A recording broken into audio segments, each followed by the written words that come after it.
Assalamualaikum warahmatullahi wabarakatuh. Di bagian ini kita masih membahas tentang alat bukti. Ya. Alat bukti yang kedua yaitu kesaksian atau syahadah. Video sebelumnya kita sudah membahas pengakuan, berikutnya akan membahas tentang kesaksian atau syahadah.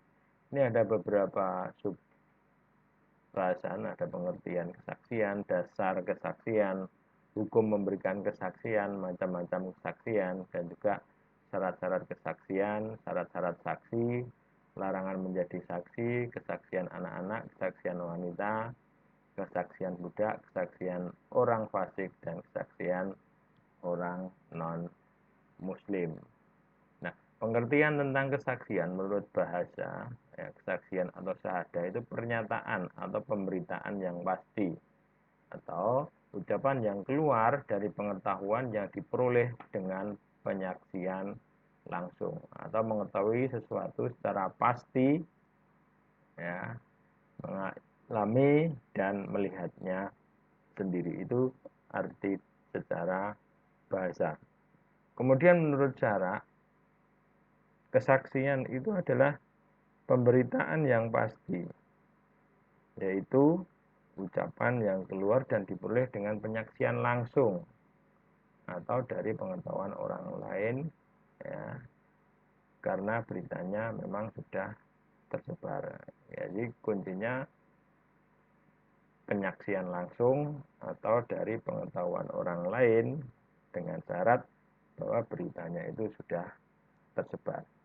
Sementara menurut Ahmad Ad-Daur, kesaksian adalah penyampaian perkara yang sebenarnya untuk membuktikan adanya kebenaran dengan mengucapkan lafal-lafal kesaksian di hadapan persidangan. Jadi kesaksian ini adalah menyaksikan suatu peristiwa yang dia alami, ya, secara langsung dengan mengucapkan lafal-lafal kesaksian di depan persidangan. Dasarnya untuk kesaksian itu ada di surat Al-Baqarah ayat 282.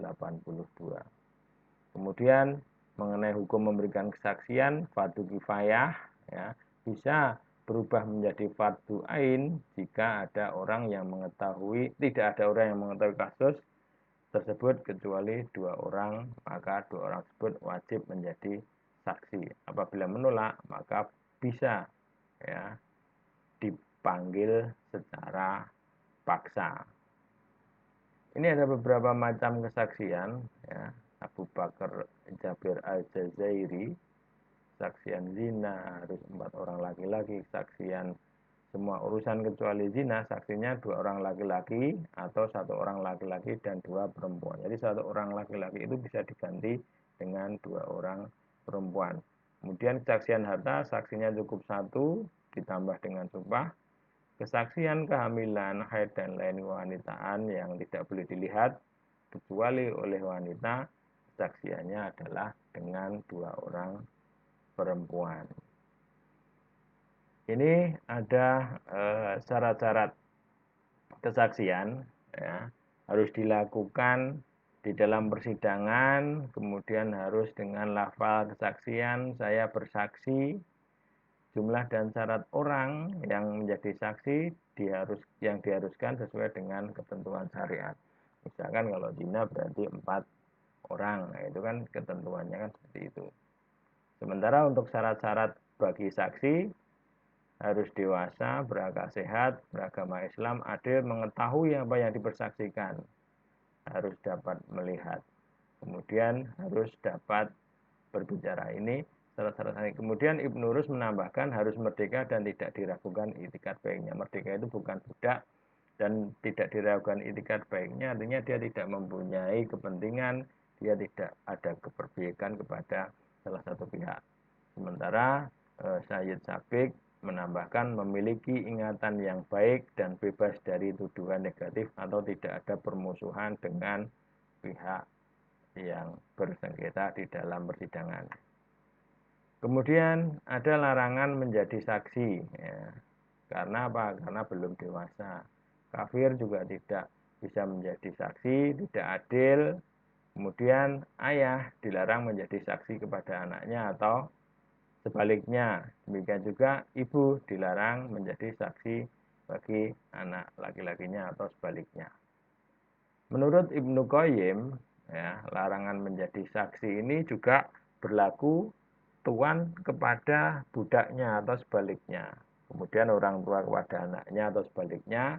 Kesaksian musuh untuk musuhnya juga tidak diperbolehkan. Kesaksian orang yang sakit parah terhadap ahli warisnya juga merupakan dilarang untuk menjadi atau memberikan kesaksian. Kemudian bagaimana tentang kesaksian anak-anak? Ini ada beberapa pendapat.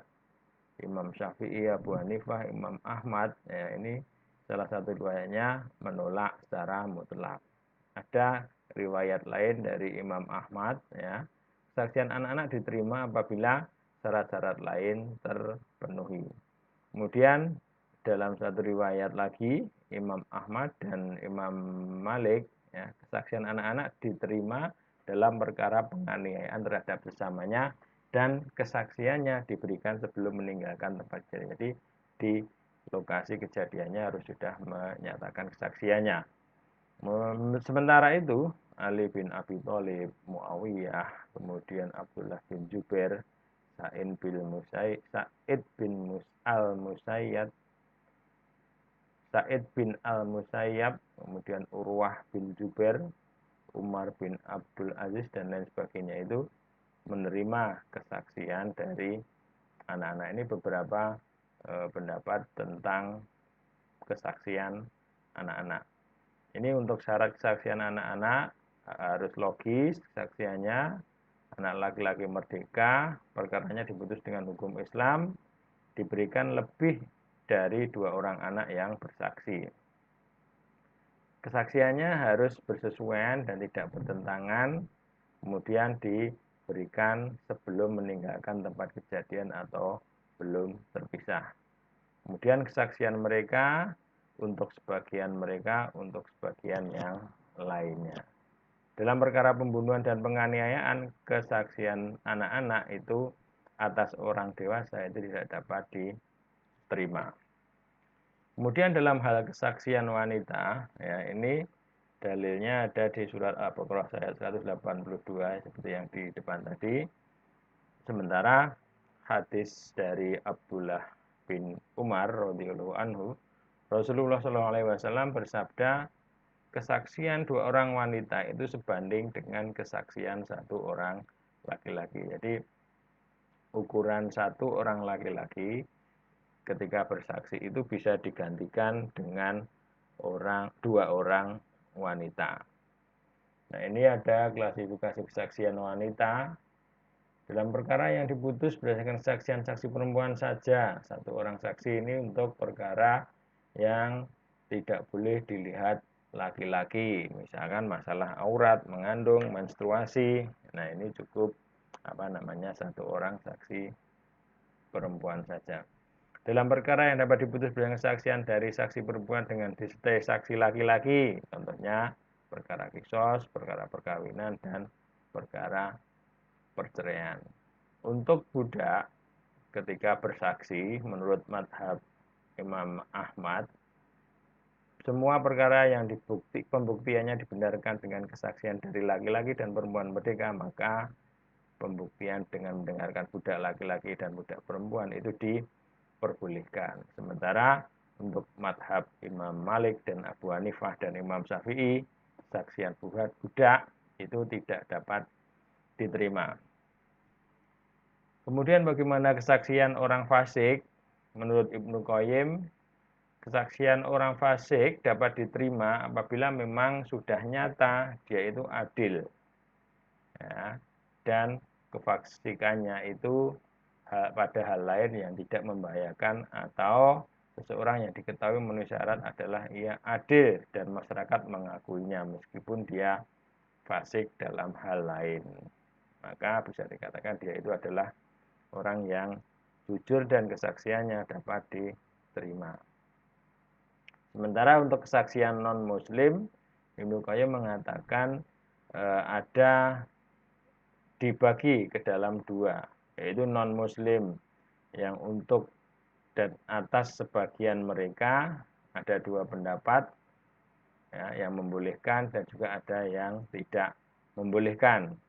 Kemudian saksi non-muslim untuk dan atas sebagian orang muslim diperbolehkan, khusus dalam hal wasiat dalam perjalanan. Itulah tentang kesaksian. Terima kasih. Wassalamualaikum warahmatullahi wabarakatuh.